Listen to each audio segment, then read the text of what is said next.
When a kitten's nose suddenly swells up, his owner immediately rushes him to the vet's.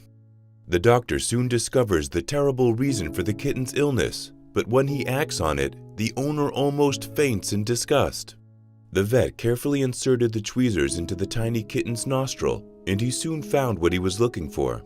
He began to gently pull on the object, but it just wouldn't move. The vet wrapped the kitten in a blanket for comfort and gave it a general anesthetic.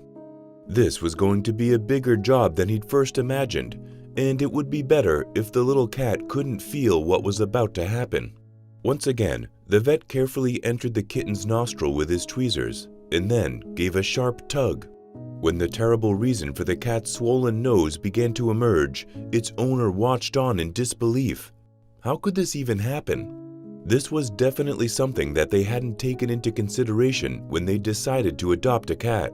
They had made sure that all the family members were on board with the decision, had built a cozy space for it with blankets, boxes, and toys, had cleared the large backyard from dangerous objects, and yet they hadn't realized that their kitten could still risk its life. When it finally moved into their house, the kitten had recently completed his course of vaccinations, so he hadn't been outside for very long. The outside world was completely new for him. But soon, the little kitten had mastered the skill all cats are good at, hunting. Whether it was insects or small field mice, he showed incredible skills. He'd even attempted to catch a bird once or twice, but he was far too small to be successful. One warm day, the kitten had spent most of his time out in the garden. The children had been playing outside, and he had been content with joining in their games or sitting in the shade. As the evening closed in and it got a little cooler, the curious kitten began his usual rounds in the garden. He would be hunting in the bushes and around trees for a while before retreating. When he finally came inside for the evening, his owner noticed that it had a slightly swollen nose. The kitten didn't seem too bothered by it though, so the man decided it wasn't anything to worry about. However, his health deteriorated overnight. When the man woke up the next morning, he noticed that the kitten's nose had suddenly ballooned. It was bright red and looked incredibly sore. The cat could barely hold his head up as his nose was too large and heavy. It was clear that the poor little thing didn't feel well at all, and the man wasted no time in rushing him to the vet. In the waiting room, the man began to feel uneasy. The kitten was usually so full of energy, but now he was weak and subdued. He just lay in the man's arms, occasionally making soft whimpering sounds, and looking at his owner with sadness in his eyes. The man couldn't understand how his nose had swollen so suddenly when it was barely noticeable when he'd gone to bed. He hoped the vet would have the answers he was looking for, and also that the tiny cat would recover soon from whatever ailment he was suffering from. The veterinary surgeon was busy, and the man knew they could be in for a long wait, but the little kitten seemed to be growing weaker by the minute. His nose was now becoming bulbous and blackish and seemed to be taking over his small face. The man wrapped a blanket around the kitten and gently stroked it. He expressed his concerns to the receptionist, as he feared the cat was running out of time. Seeing the sorry state the kitten was in for himself, the receptionist assured the man that even though they were having an unusually busy morning, she would go and see the vet herself and explain the urgency of the situation. A few minutes later, she told the man that the vet had agreed to see the kitten next, so he could fully understand what was going on. The man cradled the tiny kitten to his chest. The poor thing could hardly breathe through his nose, sore and swollen as it was. The man didn't even want to think about the worst-case scenario. Even though the little kitten hadn't been a part of his family for very long, he'd already had such a big impact on everyone. He hugged the kitten a little closer and softly stroked his ears to comfort him. Thankfully, the vet stuck to his word, and the kitten was the next patient to be seen. When the doctor caught sight of the cat for himself, a look of concern came over his face.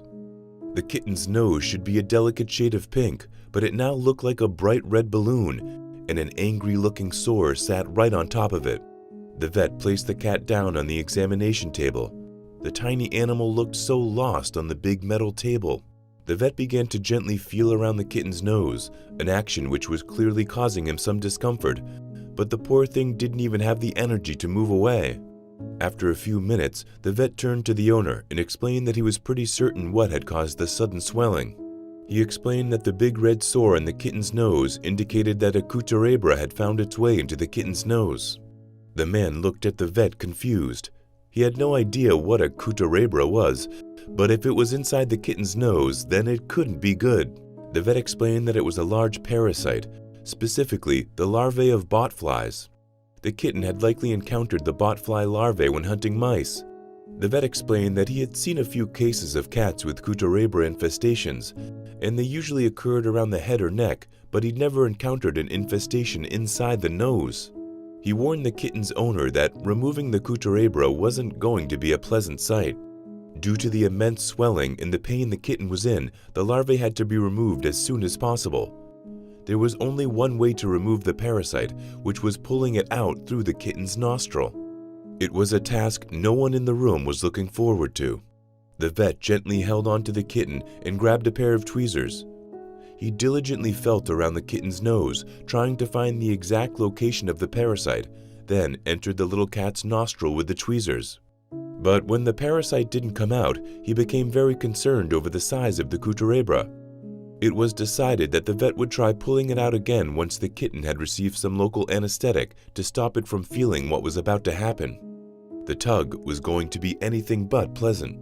The little kitten was now swaddled like a baby, and the vet gently laid him on his back while he waited for the local anesthetic to kick in.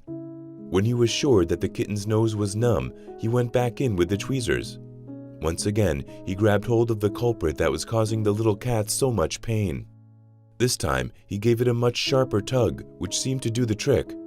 Part of the parasite could now be seen hanging out of the kitten's nostril. It looked huge, and the kitten's owner had no clue how something so big could have stayed there. He began to feel queasy as more of the cuterebra emerged. He turned away, not wishing to see any more. One person who couldn't turn away from the terrible cause of the kitten's discomfort was the vet.